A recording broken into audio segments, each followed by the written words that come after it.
While monitoring the global health situation, and not if, so that when the next pandemic or epidemic occurs, the next pandemic or epidemic in Ghana will be minimal. The loss of lives in Ghana, the larger world exists around us. The larger world exists within us. And while we cannot and should never use it as an excuse, while we cannot and should stray from the direct and immediate needs of Ghana, stray from the direct and well-being of our citizens, we must also bear in mind our citizens that the affairs of the world, bear in mind, if we care to that the affairs of the world avoid care to even shape at the other end of avoid maximize the effect at the other end of things, maximize the effect brothers and sisters they have on us. Barely a month ago, we held historic elections that have caused dramatic elections in our political landscape. Dramatic shifts in our political landscape. That you, my compatriots, I feel greatly honored, considered me you, my compatriots, of receiving such an unprecedented and overwhelming mandate to steer the affairs of our beloved nation, to steer the affairs of our beloved nation at this critical time in our history. Of this victory, the magnitude presidential election of this victory, and the gains that were made by my party, the National Democratic Congress, that were made by my party, the National Democratic Congress, naturally and justifiably resulted in great joy and celebration across our country, Ghana. And celebration across our country, celebrations, no matter how justified, but celebrations, no matter how justified, must be supplanted by discernment. Must be supplanted by discernment, deeper insight, sobriety, into why we receive deeper this kind of mandate, into why we receive this kind of mandate. By voting as you did on December 7th, by voting as you did on December 7th, the powerful message. The Ghanaian people conveyed a powerful message by us politicians, yet often overlooked by this us message politicians. Was powerfully emphasized. This message was of American political history by a giant of American political history when he declared President Ronald Reagan some 40 years ago. When he declared at his inauguration some 40 years ago, no power. That governments have that no power granted by the people. That's granted by the people. While Ghanaians take great pride in our thriving democracy, dissatisfied with the quality of governance over the years, with the quality and have openly voiced that dissatisfaction, and have openly voiced decisive actions that they undertake at the elections that they undertake. Our people also understand that democracy is not just a token. That democracy with periodic elections, followed by periodic elections, with the establishment of a new government, with the establishment of a new government. If democracy is celebrated, they expect that if democracy is celebrated, then its outcomes must be more tangible, then its outcomes benefit them in their individual lives, and benefit them in their individual lives. Any honest introspection and reflection on the pulse of our nation would reveal on the pulse of our nation within our population would reveal that many within our population from do not feel that they have benefited from this democratic or partaking in this democratic dividend. People buffeted by severe economic crisis, buffeted by severe economic crisis. In the last few years, hardships. We have lurched from crisis. In the last few years, we have lurched from crisis to crisis. But there is hope on the horizon.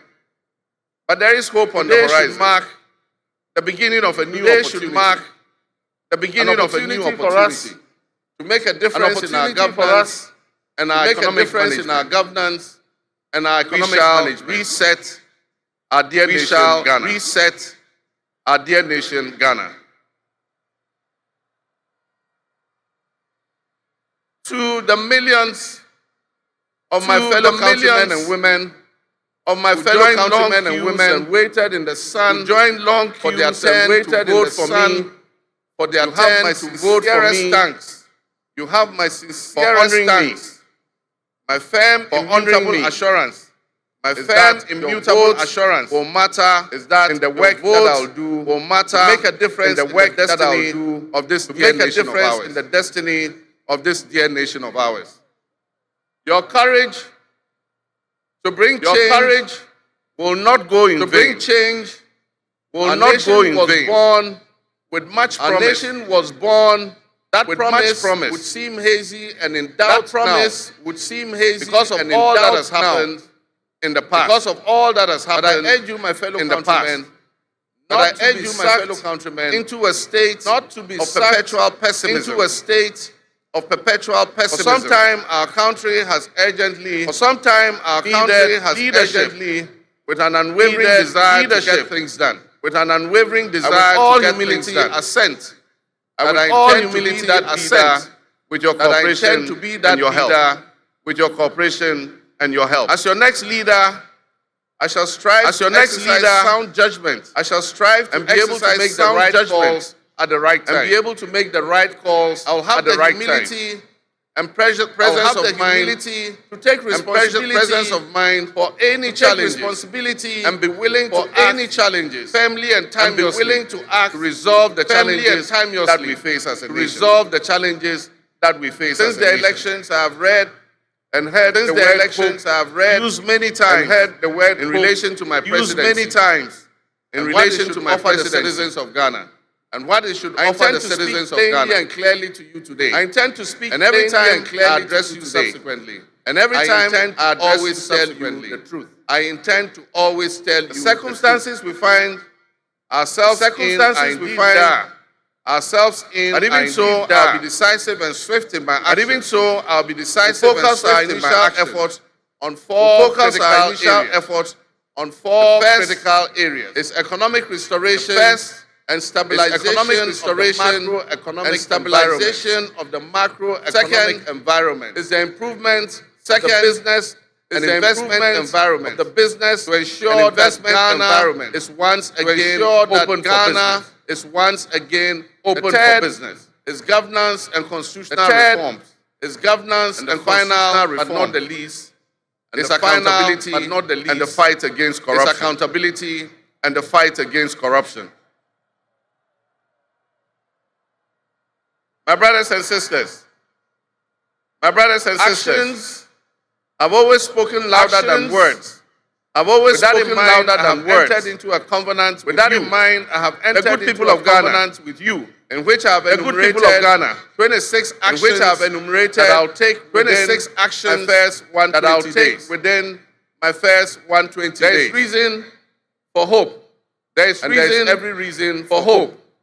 And there is but we must also have faith, because faith empowers us to trust the things that empowers us. To trust the things that will happen. What you know, faith you believe, and that is why what you know we need faith, and that is why we need achieve our reset. To be able to we need a reset with the faith we have. We need a reset with the faith and our leadership. We have in our country and our leadership.